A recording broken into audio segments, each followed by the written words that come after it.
Brief statement, and then I'll be glad to take a few questions. First, let me just say that I am gratified by the vote in the Congress supporting the United Nations Security Council resolution. This action by the Congress unmistakably demonstrates the United States commitment to the international demand for a complete and unconditional withdrawal of Iraq from Kuwait. This clear expression of the Congress represents the last best chance for peace. As a democracy, we've debated this issue openly and in good faith. And as President, I have held extensive consultation with the Congress. We've now closed ranks behind a clear signal of our determination and our resolve to implement the United Nations resolutions. Those who may have mistaken our democratic process as a sign of weakness now see the strength of democracy. And this sends the clearest message to Iraq that it cannot scorn the January 15th deadline. Throughout our history, we've been resolute in our support of justice, freedom, and human dignity. The current situation in the Persian Gulf demands no less of us and of the international community. We did not plan for war, nor do we seek war. But if conflict is thrust upon us, we are ready and we are determined. We've worked long and hard, as have others, including the Arab League, the United Nations, the European community, to achieve a peaceful solution. Unfortunately, Iraq has thus far turned a deaf ear to the voices of peace and reason. Let there be no mistake. Peace is everyone's goal. Peace is in everyone's prayers, but it is for Iraq to decide. Sorry. Mr. President, does this mean now that war is inevitable? And No. have you made the decision in your own mind? No, it does not mean that war is inevitable. And I have felt that a statement of this nature from both houses of the United States Congress was, at this late date, the best shot for peace. And so let us hope that that message will get through to Saddam Hussein. Have you made the decision in your own mind? I have not, because I still hope that there will be a peaceful solution. Mr. President, there's only 3 days left till the deadline, which isn't enough time for Saddam Hussein to pull out his troops. In fact, you yourself wouldn't let Jim Baker go to Baghdad on this date because there wouldn't be enough time. Do you see the possibility of anything happening in these last few days that could avert war, or any chance for that he will pull his troops out? Well, in terms of the chance, I'd have to say I don't know. And in terms of what could avert war, you might say a instant commencement of a large-scale removal of troops with no condition, no concession, and just heading out could well be the best and only way to avert war, even though it would be, at this date, I would say almost impossible to comply fully with the United Nations resolutions. Sort of a follow-up. Have you heard from the UN Secretary General Perez de Cuellar today, and is there any hope on that front? No, I don't know whether there's hope on it because I haven't heard from him today. Mr. President, are you satisfied that countries in the international coalition like France, Syria, and Egypt will take part in offensive operations in the event of hostilities in the Gulf? Yes. The second part of that question, sir, you've said that if hostilities come, it will not be another Vietnam. What kind of assumptions are you making about the duration of a conflict, and can you assure the American people that hostilities would not expand beyond the current theater of operations? Well, I'm not making any assumptions in terms of numbers of days, but I have said over and over again that the differences between what is happening in the Gulf and what happened in Vietnam are enormous in terms of the coalition aligned against the Iraqis, in terms of the demographics, in terms of the United Nations action, and I am convinced in terms of the force that is arrayed against Iraq So I just don't think there is a parallel. But I would like to say that I have gone over all of this with our Secretary of Defense and with the Chairman of the Joint Chiefs, and all three of us and everybody else involved in this are determined to keep casualties to an absolute minimum. And that's one of the reasons that I authorized Secretary Cheney to move the additional force several weeks ago. What about fire breaks to keep the war from expanding? Well, I don't worry too much about the war expanding. I have said very clearly, and I'd like to repeat it here, that we will hold Saddam Hussein directly responsible for any terrorist action that is taken against U.S. citizens, against citizens of others in the coalition.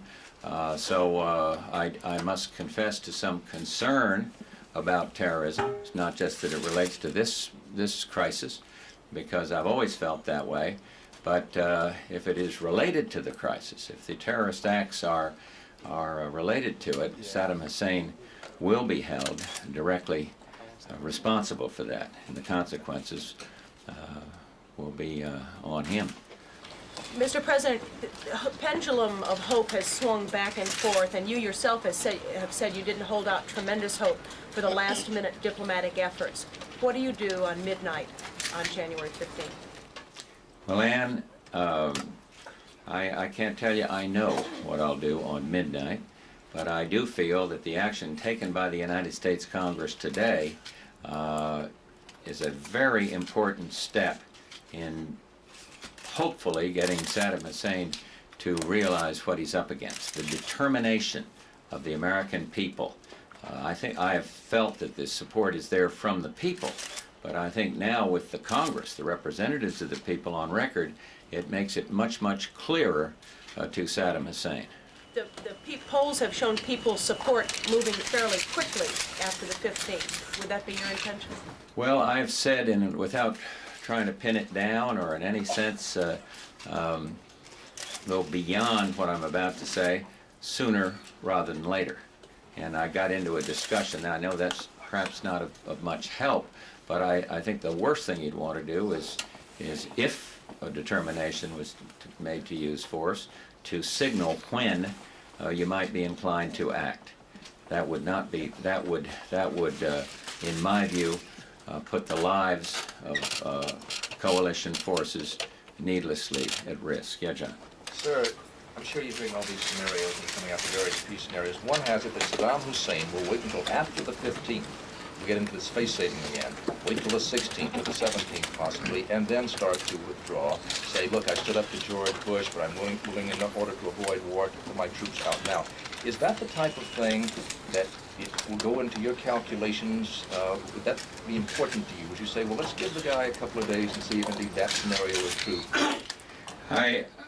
I don't want to give any indication to Saddam Hussein that we will be interested in anything that looks like delay or trying to claim victory. It isn't a question of winning or losing. It's a question of his getting out of Kuwait rapidly without concession. And so I can't, I'd have to know a lot more about the situation, the scenario, as you say, before I could give you a more definitive response. But I don't want anything here to be interpreted by him as flexibility on our part. We have not been flexible. We have been determined, and we are still determined to see that this is, that he is complies fully with the resolutions.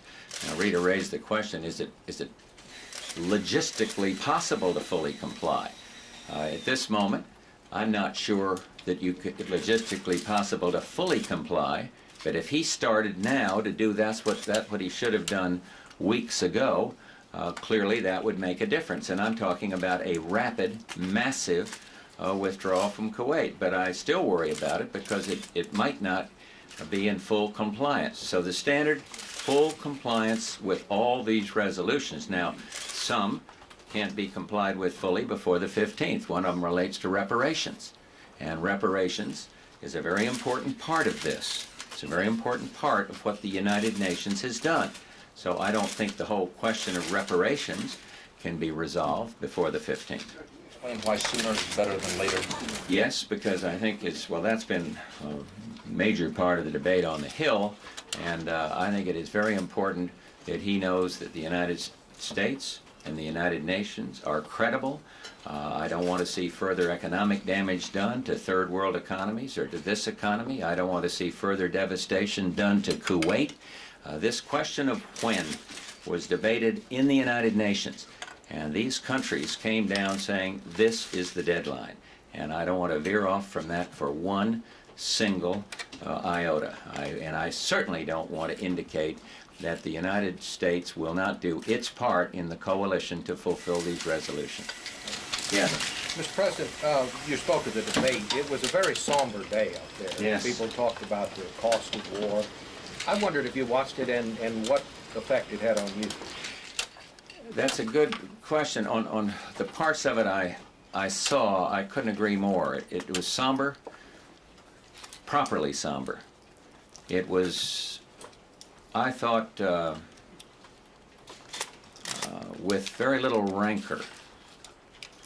I thought it was conducted, for the most part, not entirely, in a very objective manner in terms of the subject, and yet subjective in terms of the individual speaking.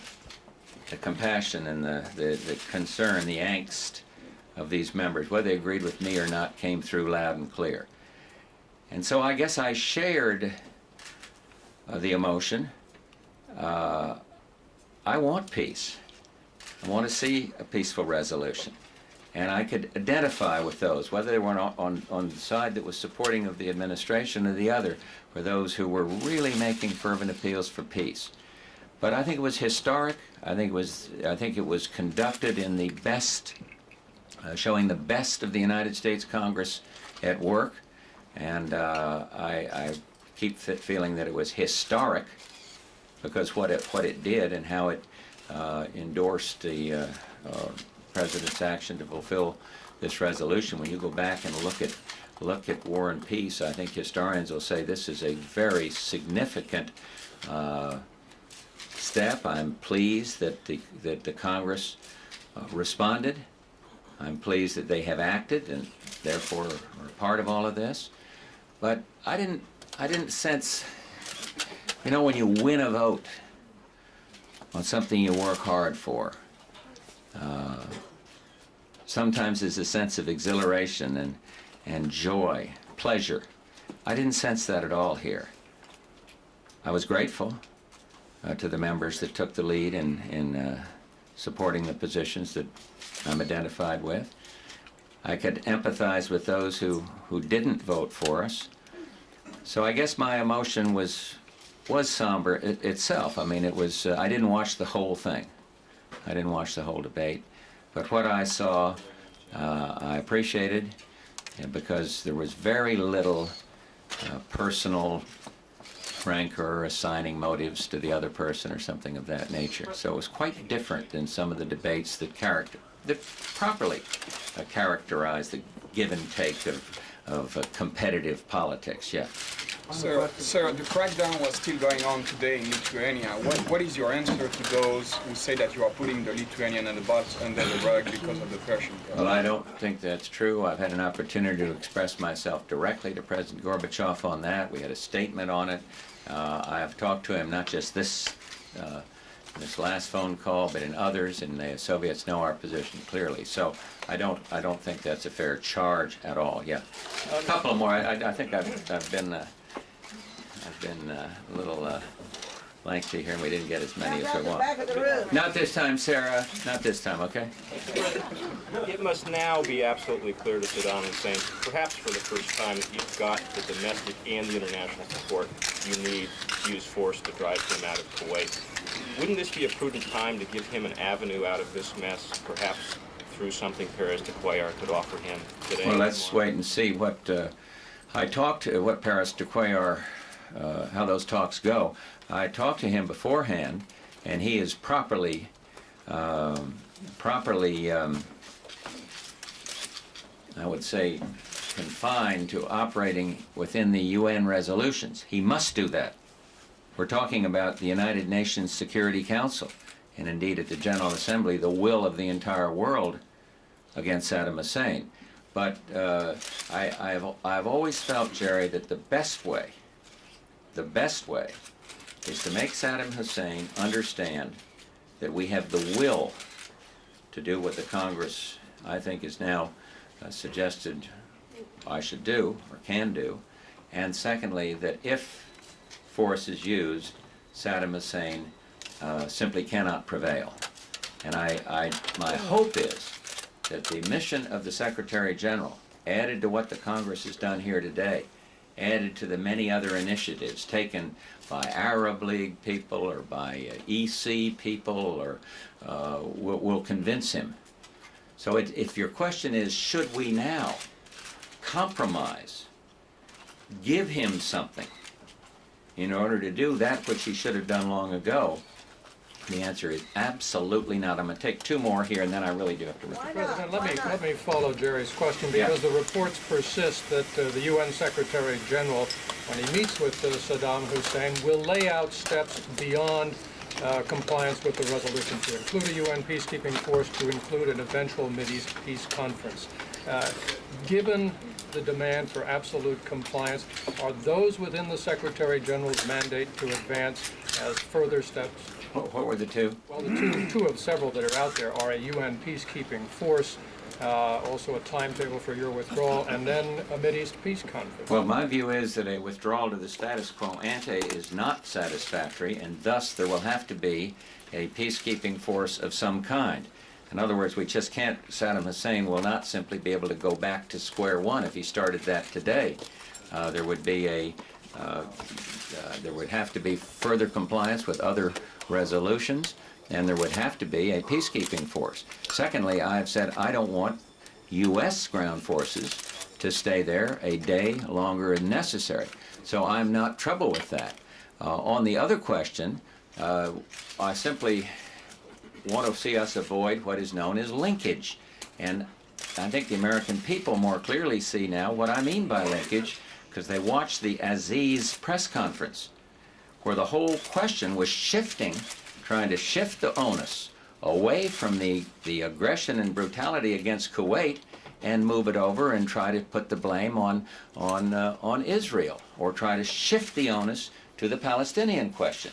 So we have, along with the United Nations, other participants in the UN Security Council process, have avoided linkage. And so I guess I'd say it depends how it's put forward. I myself, at the United Nations, when I presented the U.S. position this fall, spoke up against eventually wanting to see this question solved. And indeed, everyone knows that Jim Baker tried very hard to have us be catalytic in bringing that age-old question to solution. So I just think whatever is done, it has to be done in a way to preserve the U.S. position that there be no linkage. Would it be fair to extrapolate then that you have discussed these additional steps with Mr. Perez de Cuellar and endorsed them? No, Charles, I read before this meeting here with you all some 5-point proposal, and I can tell you that was not discussed, and I'm not sure it is a proposal, because in this complicated situation in which all countries that want to see peace come about, we hear a lot of things that eventually prove not to have been correct. And I don't know of any 5-point proposal, and just to clear the record, Perez de Cuellar did not discuss with me any 5-point proposal. This last one, Dan. Mr. President, you have said on a number of occasions there is no secret diplomacy, no backroom diplomacy, no side door diplomacy. Are you prepared at this point, given the conversations you had yesterday with Mr. Gorbachev and the meetings you had with the Soviet ambassador, that there is now still nothing else out there other than the Perez de Cuellar mission that might lead to a diplomatic solution to this? Well, I'd say that is the main initiative out there right now, and the only one that I know of, although you hear rumors that others may go. President Gorbachev may want to send somebody. The EC may decide after the Paris to Cuellar mission to send somebody, but I don't know of that for a fact certain. And if Paris to Cuellar finds no flexibility, and indeed is faced with the rhetoric that we heard coming out of Iraq as recently as a few hours ago, that I think will be a sign of, I'll put it this way, a discouraging sign, and I think it will frustrate the understandably noble intentions of countries all around the world that would like to think that at the last minute this man would come to his senses. If I could follow on that, if the Soviets or the EC or someone else decides they want to send someone to Baghdad after the Paris to Cuellar mission, does that in any way tie your hands in the use of military force after the 15th, if these are bumping up against the 15th deadline or slightly thereafter? Well, I would not leave the door open on slightly thereafter. I think we have sent out an advisory to, certainly to American citizens, and I would enlarge that to everybody that the 15th is a very real deadline. And so I wouldn't, your question, if I answer it, I want to be sure I don't answer it in leaving the door open for any activity after midnight on January 15th, because that is what is called for under the UN resolution set that date. And so I don't want to suggest that one last visit could take place after that and have the approval of the United Nations Security Council, which has stood solidly against that kind of, some would say flexibility, but I would say a breach of the United Nations resolutions. So please, to anyone who might be listening in countries around the world, let me simply say there is no flexibility on our part, and I have sensed none on the part of the other members of the coalition that is arrayed against Saddam Hussein, nor have I found any flexibility, and I'm glad about that, on the part of other members of the Security Council or other countries whose leaders I've spoken to. So the coalition is together. The United Nations is strongly together. I think the vote in the United States Congress today shows that the United States position is strongly firmed up by what happened in Congress today and by what there appears to be the will of the American people, and it's in keeping with how my will and how I feel about this. So let us just pray that that we will make the necessary contribution through the action that was taken today to bring this man to his senses, because it is a critical moment in history. And what the Congress did today was indeed historic, and I will conclude here by once again thanking them for coming to grips with the question, obviously thanking them for backing the position that is so strongly held by so many countries around the world. Thank you all very much.